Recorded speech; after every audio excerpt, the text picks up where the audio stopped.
Hi there, I'm Dr. Stephanie Falk, and today I want to talk a little bit about post-traumatic stress disorder, commonly referred to as PTSD. So the reason I want to talk about it is because 7 or 8% of all Americans at some point in their life will experience symptoms of PTSD.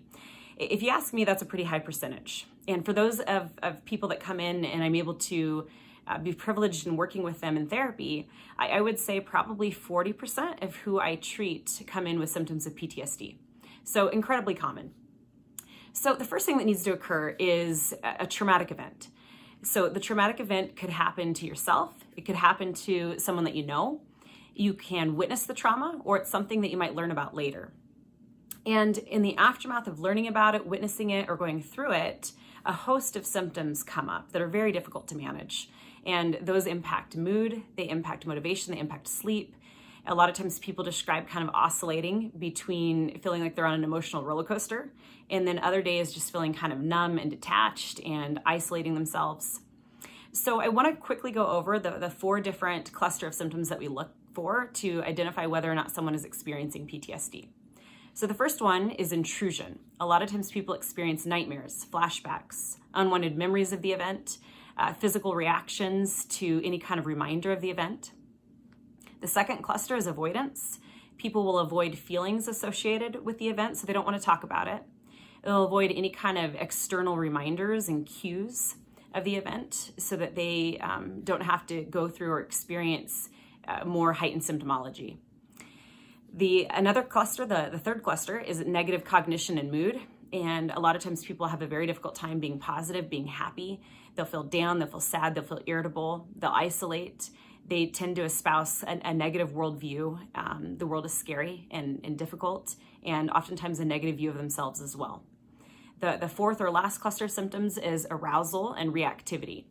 And what people experience from this cluster is irritability, an exaggerated startle response. If you walk into a room and they don't see you coming, they might jump, things like that. Difficulty concentrating, difficulty sleeping.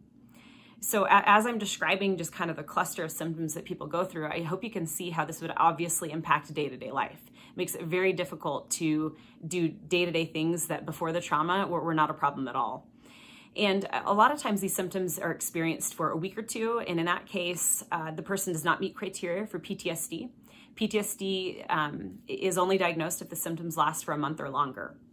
And oftentimes what I actually see in therapy is that people come in for therapy presenting with or saying that they're experiencing anxiety or depression, and they might come in a year after the trauma. They might come in 3 years after the trauma.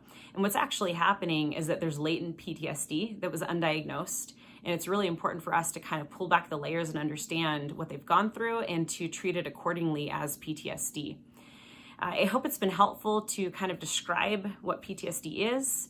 And if you or a loved one are dealing with symptoms related to it, I would really encourage you to get the proper support and care so that you can heal in the aftermath of the trauma that you've experienced or witnessed or heard about.